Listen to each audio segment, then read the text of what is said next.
Hello friends, எல்லாருக்கும் வணக்கம். Welcome back to homely princess channel. இன்னைக்கு நம்ம 7 ல இருந்து 1.5 வயசுக்குள்ள இருக்கிற குழந்தைகளுக்கான டின்னர் ரெசிபி தான் பார்க்க போறோம். இதை நீங்க காலை உணவா கூட கொடுக்கலாம். அது உங்களுடைய விருப்பம். பட் டின்னருக்கு இது பெர்ஃபெக்ட்டா இருக்கும். சோ இந்த ரெசிபிக்கு என்னெல்லாம் பொருள் தேவைன்னு வீடியோக்குள்ள சொல்லிருக்கேன். வாங்க வீடியோக்குள்ள போலாம்.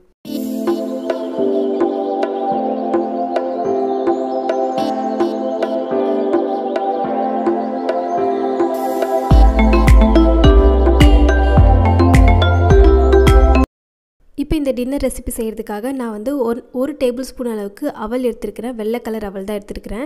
நீங்கள் ரெட் கலர் அவல் கூட சேர்த்துக்கலாம். ஆனால் ஒரு தடவை வாஷ் பண்ணிவிட்டு அதுக்கப்புறம் சேர்த்துக்கோங்க. அதேமாதிரி தூசி ஏதாவது இருக்கான்னு செக் பண்ணிவிட்டு அதுக்கப்புறம் சேர்த்துக்கோங்க. இப்போ நான் அவல் வந்து ரொம்ப கோல்டன் கலரில் வரணும்னு அவசியம் இல்லை. ஜஸ்ட் நான் வந்து அந்த ஹீட் ஆனால் போதும்னு எடுத்து வச்சுட்டேன். அடுத்தது ஜவ்வரிசி சேர்த்துருக்கிறேன். இதுவும் நல்லா வந்து மீடியம் ஃப்ளேமில் வச்சு நல்லா வறுத்து எடுத்துக்கோங்க. நல்லா உங்களுக்கு அந்த பஃப்டு ரைஸ் மாதிரி கிடைக்கும். கையாலே நீங்கள் அமுக்கி பார்த்தீங்கன்னா நல்லா வந்து பொரியாக நல்லா உதிர்ந்துடும். அந்த மாதிரி இருக்கணும். அந்த டெக்ஸ்சர் வந்தோடனே நீங்கள் இதையும் வந்து நீங்கள் மிக்ஸி ஜாருக்கு ட்ரான்ஸ்ஃபர் பண்ணிக்கோங்க. இந்த மாதிரி இருக்கணும். நல்லா வெள்ளை கலரில் இருக்கணும். ஸ்டார்டிங்கில் வந்து கண்ணாடி மாதிரி இருக்கும். இது நல்லா வறுபட்டதுக்கு அப்புறம் பார்த்தீங்கன்னா இந்த மாதிரி நல்லா வெள்ளை கலரில் பொரி மாதிரி தெரியும். அடுத்தது நம்ம வறுத்தோம் இல்லையா அந்த வானல், அதிலே வந்து 1 ஸ்பூன் அளவுக்கு நெய் சேர்த்துருக்கிறேன். அந்த நெய்யில் கொஞ்சமாக துருவின கேரட்டும் நான் சேர்த்துக்கிறேன். உங்ககிட்ட கேரட் இல்லைன்னா நீங்கள் உருளைக்கிழங்கு கூட சேர்த்துக்கலாம். நிறைய பேருக்கு நைட்டில் கேரட்டு உருளைக்கிழங்கு இதெல்லாம் கொடுத்தா பேபிக்கு டைஜஸ்ட் ஆகுமான்னு டவுட் இருக்கலாம்.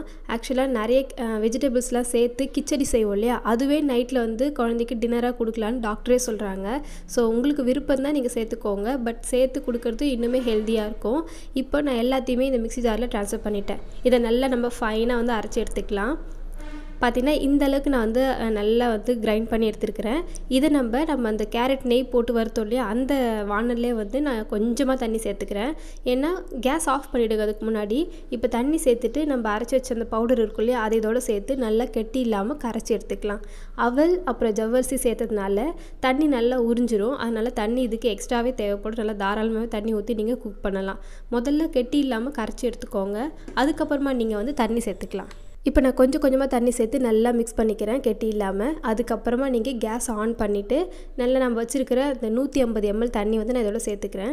உங்கள் குழந்தைக்கு எந்த அளவு நீங்கள் வந்து செய்வீங்களோ அந்த அளவுக்கு நீங்கள் குவான்டிட்டி வந்து சேர்த்துக்கோங்க. இந்த ரெசிபி பொறுத்த வரைக்கும் ஒரு மைல்டான ரெசிபி தான் இது. அவல் அப்புறம் கேரட் அதில் இருக்கிற ஸ்வீட்னஸே போதும். நீங்கள் 1 வயசு குழந்தைக்கு வந்து கொடுக்குற மாதிரினா, அப்படி இல்லை 1 வயசுக்கு மேலே ஆன குழந்தை தான் வச்சுருக்கீங்க அப்படின்னா இல்லை கொஞ்சமாக வந்து சால்ட்டு சேர்த்துக்கலாம். இப்போ நீங்கள் மீடியம் ஃப்ளேமில் வச்சு நல்லா நீங்கள் குக் பண்ணுங்கள். கைவிடாமல் கிளறிக்கிட்டே இருங்க. ஏன் சொல்கிறேன்னாக்கா, நம்ம ஜவ்வரிசி சேர்த்துருக்கிறதுனால அடிப்பிடிக்க சான்ஸ் இருக்குது. அப்புறம் நெய் அப்புறம் இந்த கேரட் இதெல்லாம் வறுத்து நம்ம சேர்த்ததுனால நல்லா வாசமாகவும் இருக்கும். இப்போ நான் வந்து பார்த்திங்கன்னா கொஞ்சமாக வந்து சால்ட் சேர்த்துக்கிறேன். உங்கள் குழந்தை வந்து 1 வயசுக்குள்ளே இருக்காங்கன்னா நீங்கள் சால்ட் வந்து ஸ்கிப் பண்ணிடலாம். நல்லா வந்து உங்களுக்கு அந்த போரிச் கன்சிஸ்டன்சியில் கிடைக்கும். நம்ம சர்லாக்லாம் ஊட்டுவோம் இல்லையா, அந்த மாதிரி பதத்தில் நமக்கு கிடைக்கும். இது 7 மாதத்துலேருந்து நீங்கள் 1.5 வயசு வரைக்கும் நீங்கள் கொடுக்கலாம் அந்த ரெசிப்பியை. உங்கள் குழந்தை டேஸ்ட்டு பொறுத்து நீங்கள் இதில் தயிர் கூட ஆட் பண்ணிக்கலாம் தேவைப்பட்டதுன்னா. காலையில் நீங்கள் கொடுக்குற மாதிரி தயிர் சேர்த்துக்கோங்க. அப்படி இல்லை நான் நைட்டில் தான் கொடுக்குறீங்கன்னா தயிர் அவாய்ட் பண்ணிவிட்டு இதே மாதிரி நீங்கள் செஞ்சு கொடுக்கலாம். ஸோ இந்த ரெசிபி உங்களுக்கு பிடிச்சிருக்குன்னு நினைக்கிறேன். பிடிச்சிருந்தா ஒரு லைக் பண்ணுங்கள். நம்மளோட சேனலில் இதே மாதிரி வீடியோஸ் எல்லாம் பார்க்க இன்ட்ரெஸ்ட்டாக இருக்கும் அப்படின்னா ப்ளீஸ் மறந்துடாமல் சப்ஸ்கிரைப் பண்ணி வச்சுக்கோங்க. உங்களை இதே மாதிரி வேறு ஒரு இன்ட்ரெஸ்டிங்கான வீடியோ வந்து பார்க்குறேன். அது வரைக்கும் பாய்.